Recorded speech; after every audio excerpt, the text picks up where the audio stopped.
is the government coming? We need gasoline. With gasoline, you're going to bring food and gasoline and clothes and gasoline to run generators. Bring us generators. Bring us something to get heat. We're going to die if we get killed with the weather. We're going to die. We're going to freeze. We have no cars. President Obama, please listen to us down here. We are going to die. You don't understand. You got to get your trucks here on this corner. Buckle your seatbelt. It's time for another episode of the Prepper Recon Podcast. Whether your plan is to bug out or bug in, CampingSurvival.com has all of your preparedness needs, including fish antibiotics, long-term storage food, water filters, bug-out bags, and first aid kits. Use coupon code PREPPERRECON for 5% off your entire order at CampingSurvival.com. When disaster strikes, it's too late to prepare. PrepperRecon.com offers MOLLE-compatible individual first aid kits for your home, auto, or bug-out bag. These kits have everything you need to address a traumatic injury, including an Israeli battle dressing, quick clot, EMT shears, suture kit, Steri-strips, tourniquet, ACS chest seal, tough strip bandages, gauze, and so much more. $89 includes shipping. To buy your individual first aid kit, go to PrepperRecon.com and click the store tab at the top of the homepage. Order today before it's too late. Today's guest is Fox519 from Radio Free Readout. Fox, welcome back to the show. Always good to be back with you, good sir, and always thank you for your continued support of Eye on the Economy. Absolutely, man. You guys are doing God's work up there, so we got to do what we can to support you guys. Now, the last time you were on the show, we discussed the multitudes of secular economists like David Morgan and Martin Armstrong, as well as some biblical scholars like Mark Biltz, who's up in your neck of the woods, and Jonathan Cahn, and they're all anticipating massive market turmoil this fall. Well, September is right around the corner, and we're seeing some ominous signs. So let's start with China. The Shanghai Composite lost 10% in 2 days last week. I think it was Monday and Tuesday. What's that telling us? Well, basically what I feel is a couple different things with China. Like I've said in the past, we've got October coming up, which is a very, very big thing for the Chinese because we have the evaluation of their currency to be brought in and put into the SDR, the Special Drawing Rights basket of currencies. And that's something that we know the meeting has already taken place on. It's just a matter of time now before that gets ratified. Now, a couple things to consider is the Chinese yuan itself has always been pretty rated high in contrast to the euro. I mean, the euro is always outbased it, but at this point now they're running on a fairly equal par for the moment. And so I think the big thing we want to look at is, okay, why are the Chinese artificially deflating that? And it's a lot of secular economists, like we've talked about in the past, are they're just thinking it's a big sell-off in relationship to the global economy, and there's just fear running in China. No. This is not what it is. The Chinese are actually deflating their economy to make them look weaker, like they need to be a part of this program. We know that China can stand alone, but they're going to make themselves appear very, very weak in the eyes of their enemy, and then they're going to get inside with their Trojan horse of a currency, and they're going to instantly come out and be the belle of the ball when they back that currency with gold, in my opinion. And so you think they're sandbagging as far as their economic numbers, and I guess you think they're sandbagging on their gold holdings as well then? Oh, well, we know they've been sandbagging on that for a while, but one of the biggest things I think we saw last week, I'm trying to remember where it was. Here it is. It was on Zero Hedge, talking about how China has increased their gold percentage by 57% in 1 month. Now, this was published back on 7/17. So obviously, each week they seem to be buying up more and more and more gold. So the question is, why would an economy that seems to be failing all of a sudden be buying up tons and tons and tons of gold if they weren't planning some type of very strategic, very serious financial move later this year? What do you think all of this means for the global economy? And then second part of that question, what does it mean for America? Well, I think from a global standard, we see some very, for example, we'll take Greece. The deal in Greece is not done yet. In fact, there was an article in Financial Times yesterday that talked about there's some things that are coming out. In fact, Wolfgang Schnabel came out and basically said, this isn't really happening. The deal isn't there. We're really not going to bail Greece out until they comply with what we want them to comply with. So Greece actually physically hasn't got any money back at all. So they still don't have any money. The deal still isn't done, and the IMF and those guys have not put money back into the coffers in Greece. So nothing's been solved there. It's just been calmed down, and everybody's now focusing on Cecil the lion other than the global economy. But what that means for the long run is Greece is still not done. We have Spain next on the block, followed by Italy and Portugal after that point. So what this means is we're going to see this domino effect later this fall. If Greece doesn't get it, there's a formal Grexit, and that in Wolfgang Schnabel's his opinion, that should have happened already. And I wouldn't be surprised if it still does. If that happens, we're going to see domino after domino after domino. And then we're going to see the Chinese come in, and we're going to see them all of a sudden just back their currency with gold. And everybody's going to flood away from standard bonds and other currencies into the Chinese yuan, which seems to be taking off yet again. We have the London Metals Exchange allowing the yuan to be used as what am I thinking here for a second? Not a reserve currency, but a collateral. So the London Metals Exchange is now taking the yuan as collateral when it comes to their different trades. So that's a pretty significant thing for the global economy. People are now trusting the yuan more and more and more. And then you mentioned Cecil the lion. Now there's another horrendous act that's happened to a beloved animal, and it was Timmy the chicken. And Timmy was you wouldn't, I don't know if you can call him a chicken or not, because he was raised in one of those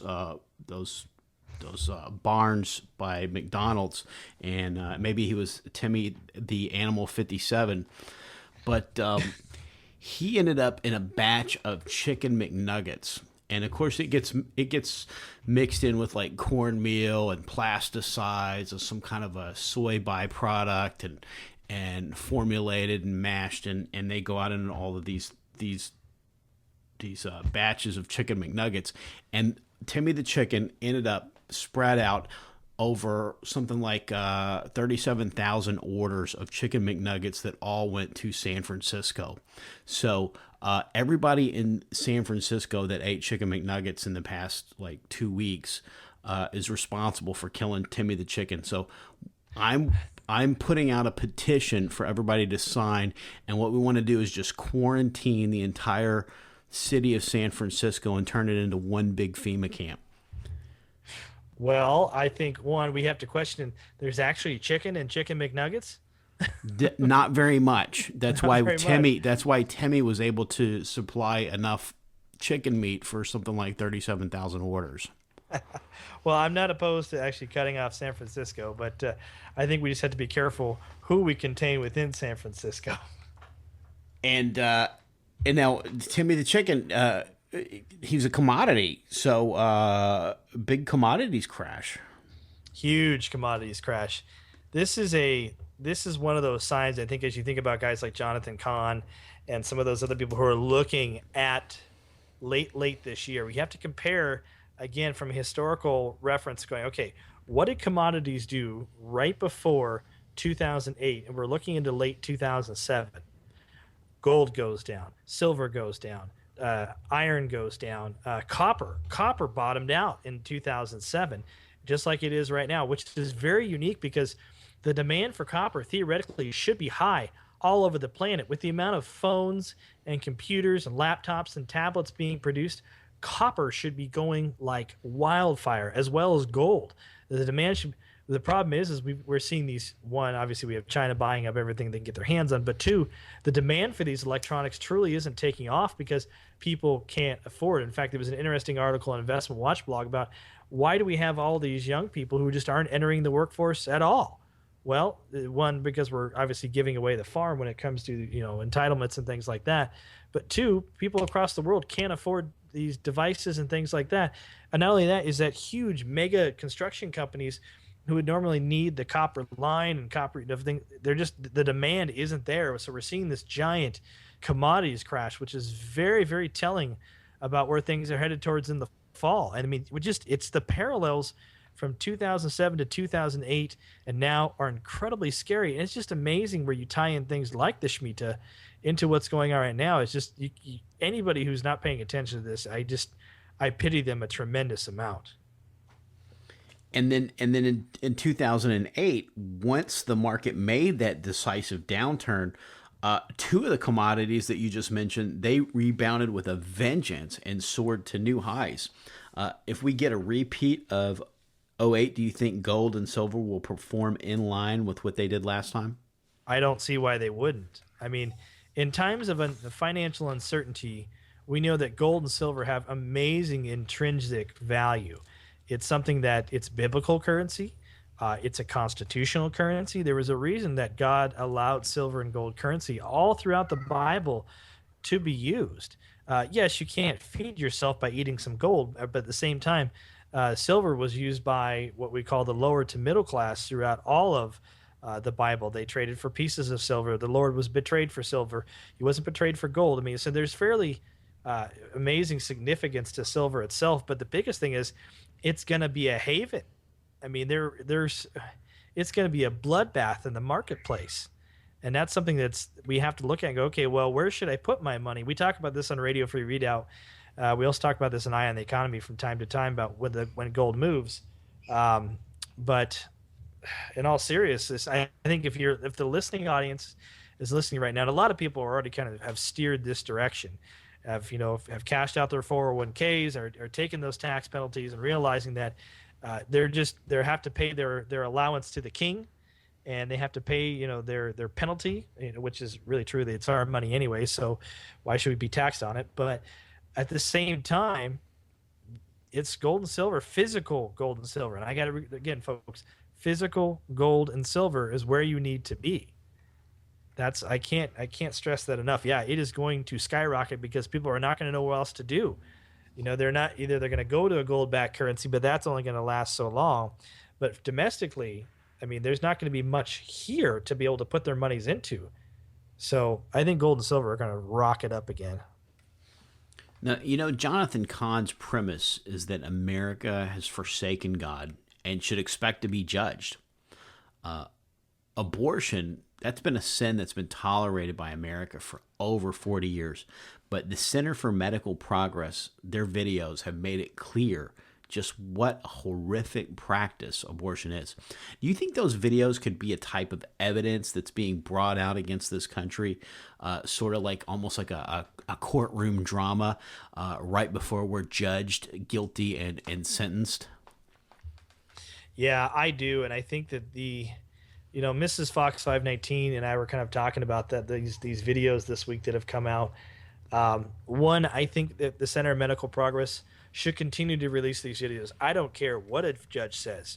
You guys continue to release those because, yes, what we're battling is we're battling Satan. We're battling evil. We're battling what would be the equivalent of what Dr. Mengele did in with the concentration camps. They're taking our children and they're cutting them apart and selling their body parts. I mean, if somebody were to take my littlest fox and take her and begin to cut her up, to sell her body parts, you could not contain me. You could the rage I would pity anybody standing in the way of my Irish body because it would just it would be explosive. And that's what America should be doing right now when they realize these are our children. These are the littlest, the most helpless among us. I mean, it was when I was in law enforcement, I had the hardest time with domestic violence situations when I would go there if little kids, the innocent among us, were involved. Just seeing what I've seen in the last 2 weeks just sickens me. Just makes me so angry over the state of this. And the outrage that should be coming out in America should be visceral. The Christian community right now should be up in arms more than they are right now. We shouldn't just be on Facebook saying this is disgusting and this is wrong and this is horrible. We should be in the offices of our elected officials, or their phones shouldn't be able to touch the desk because it rings so often. They say defund Planned Parenthood, shut them down. This is an evil, evil organization. But you know what? That's not happening. And you know what? We are absolutely, God is going to judge us. I think he already has judged us. I think we are moving a direction right now that is incredibly scary. I mean, just look, what happened in Detroit.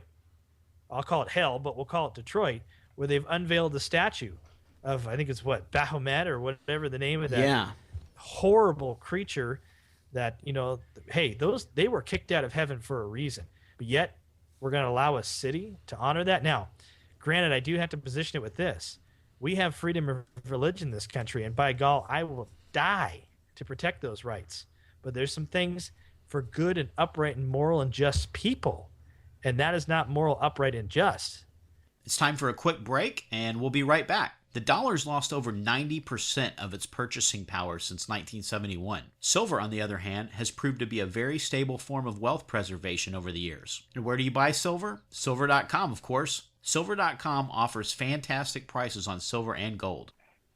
So what's happened is we've erected this Baphomet statue in Detroit in the same week that it was announced that Oklahoma had to take down the Ten Commandments. So we've officially, and I understand it didn't happen in the same city, but when you look at it from a national perspective, we exchanged the law of God for Satan.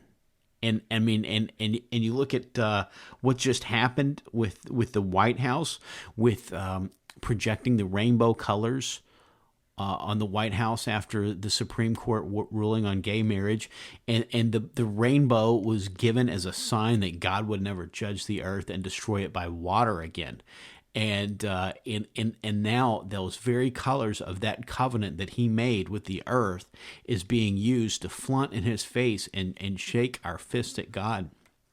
Yeah, no, I agree. I think when we saw those rainbow colors be projected up on the White House, and honestly, truly, it was funny how I didn't get it right away. And Mrs. Fox519 pulled it out. She goes, they just took the symbol from God, and they're using it, a symbol that it was a symbol of judgment.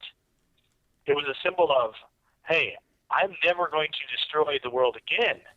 But it was a symbol of also by water. But he wouldn't say he wouldn't destroy it by anything else. He didn't say he wouldn't destroy it by fire. Oh yeah, or by glass. Yeah, Second Peter promises that the present heaven and earth are reserved for destruction by fire. So it absolutely is going to be destroyed by fire. Yeah, you got that right. Now Hillary is saying that we need to change our religious beliefs, and I suspect that she's not implying that we need to start praying more. Yeah, absolutely. I said, well, when those colors were on the White House, it absolutely was a slam in the face to the Lord. They're using something that he used as a symbol of judgment. It was a symbol of, you know what?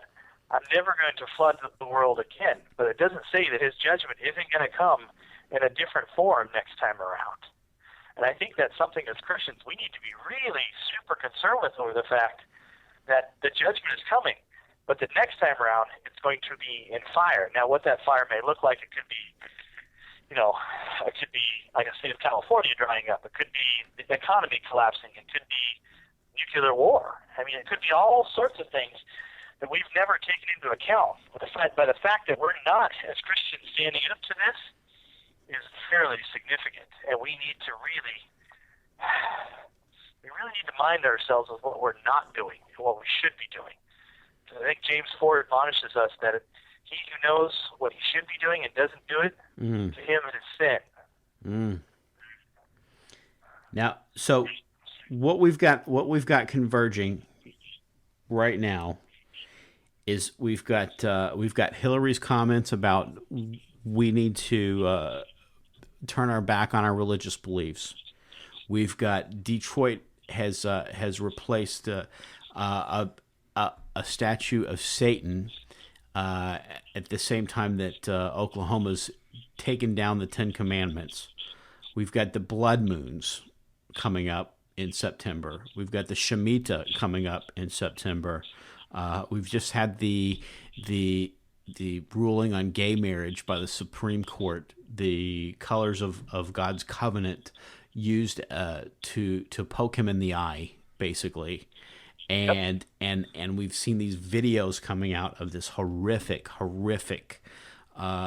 thing that's been going on with Planned Parenthood.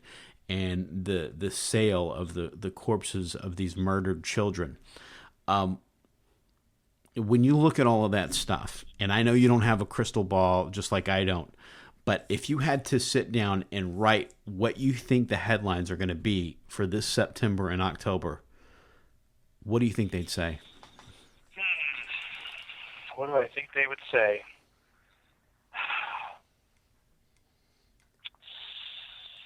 I think for the first one we would see is massive stock collapse. Dow down 5,000 points. Massive stock collapse. Bond market collapses. U.S. Treasuries all sold, all being cashed in. We'll see things like mass shooting at Catholic Church. Shooter kills himself, associated with Islam. It's going to be things like that. We're going to see this moral breakdown, this horrible, terrible, I don't know how to describe it, but just we're going to see event after event after event just break down, and it's going to be bad. I mean, the headlines are every day. There's not going to be anything that people are going to pick up and go, oh, that's a positive story. It's going to be bad thing after bad thing after bad thing. And you mentioned mass shooting by a Muslim. When Israel turned their back on God, he used the Babylonians and the Assyrians to judge them. Geographically, the ISIS and the people that Death to America people, they are all from that same geographical location that God used to judge Israel. Do you think that's coincidental? The thing is, though, I don't think Israel has earned the judgment. I think Israel has stood very strong and very firmly in their faith and their resolution. Well, I was referring to their judgment that they had in 586 BC Yeah, the parallels to that now, it's like when a nation turns its eyes away, one, from Israel as their ally, it doesn't actually protect God's chosen children, the children of Jacob and Isaac. But when we as a nation decide that we know better than God, not a place I think I'd like to be. And you mentioned a few things that you think some folks are trying to do. I've been personally, I put together my SRC, which is literally, it's my Shemitah readiness checklist. And, I might say that a little tongue in cheek, but it's a serious thing because I want to have this minimum level of preparedness by September 1st. I'm putting together sort of a similar thing for one of the guys in my prepper group, and we've our group has said, okay, here's sort of the things that this is sort of where we want to be by September 1st. We want to make sure that at a bare minimum we've hit a certain level of food storage, and we're trying to do what we can to get everybody in the group's water. To where they can get access their water from their wells off grid by putting in hand pumps, and when we're a relatively new group, so where there's a lot of things that we haven't had time to really get ironed out, but we're trying to get the basics. Okay, if this type of event happens, where are we going to go? Where are we going to rally? And all that type of stuff. One of the reasons I wanted to have you on, Fox, was because. All through August, we're going to be talking about the Shemitah readiness checklist for listeners. And I want to try to get experts from all different fields of preparedness to talk about some of the things that we can do to get in a better position than what we're in for whatever may or may not happen, to be ready for that. And what we want to ask you is, how do we get prepared financially? Well, I think right now, and this is the way I'm advising a lot of people, is only keep the minimum in the bank you need. Anything else has got to be rolled into one, some type of savings program, whether physical gold or silver. Two, you need to make sure your beads, your bolts, and your Band-Aids are all squared away. If you don't have that, you've got nothing. And then I've had some listeners email me, and they want to know, what should I do with my 401k? And they want to know if there are any funds that might be a good place to ride out the storm. Or is this more of a case of where you're on the train tracks and you see a bright light heading in your direction? Nope. I think there's no fund you can go to actually prevent against that. I think anything that's tied into the market, absolutely no. You can't prevent it. You can't. There's no place to physically hide it anywhere. And what are the tax penalties that folks will have to face if they decide to get out altogether from a 401k? Well, they're really looking at more of a 20% tax penalty position.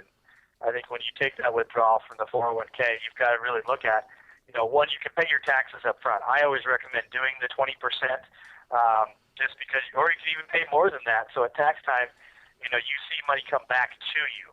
That depends on how much you take, but you've got to understand there is going to be a loss. That is something you have to make the choice that you are going to take a loss on.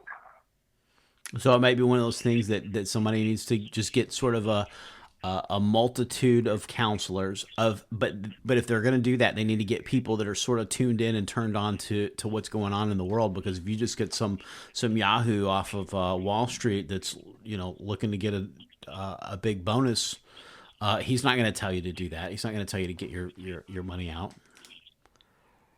No, absolutely not. No, he's going to tell you to keep it in there as long as you possibly can and do every single trade and do this, that, and the other thing strategy, because that's going to make him money every single time he does that. And you said you don't really feel safe keeping money in the banks? No, not the least bit. In fact, right now, credit unions aren't even safe because the National Director of Credit Unions, especially in Washington State, has just been given the right to shut off credit union withdrawals at any time he feels the need. And what are you doing to prepare outside of the financial realm? And you guys are doing some things with the community up in Washington right now? We are. Yeah, actually, we are really big right now on making sure that we're getting non-civil body politics into place and getting assemblies up and going. And that's super important. Assemblies are something that when you think about how our forefathers managed to pull things together, assemblies were the way that they did it long before we did this. Okay. So assemblies are absolutely the way that we need to make sure that we do things lawfully, that we do things the right way, but assemblies are actually the best possible way that any time, not to excuse me here, I'm getting ready to head to a family gathering. Sure. That assemblies are possibly, quite literally, the only way we may have a voice in the future. So I would say, right now, if we haven't already taken the opportunity in your community, you guys should be getting together and forming assemblies, and having committees within those, committees of correspondence, committees of safety. All of those rolled together should absolutely be where you're focused at the moment. Well, you've given us a lot of good stuff to think about, Fox. We really appreciate you taking out the time to come on the show and give us some great tips today. Sorry about the delay here, but it's all right. So. Sure thing, and right. I think that technically, we were stepping on some. Some toes in the spiritual realm, or somewhere that we got those technical difficulties. That's for sure. It came right around the time we started attacking that. So, thanks again so much, and no problem. We'll talk to you soon, and everybody can check you out where at www.radiofreeredoubt.com. Thanks again, Fox. All right, you take care. In the Days of Noah, Book 2, Persecution by best-selling author Mark Goodwin. A globalist conspiracy transpires by way of a false flag attack against America's energy infrastructure. Noah and Cassandra Parker witness a complete economic meltdown, which is intentionally triggered by the event. The assault is blamed on patriots and Christians who are rounded up into detention centers across the country. Noah and his friends must take action to prepare for the meltdown and defend against the totalitarian regime, which is gunning for their freedom and, quite possibly, their very lives. Get your copy of The Days of Noah, Book 2, Persecution for Kindle, paperback or audio edition at Amazon.com today.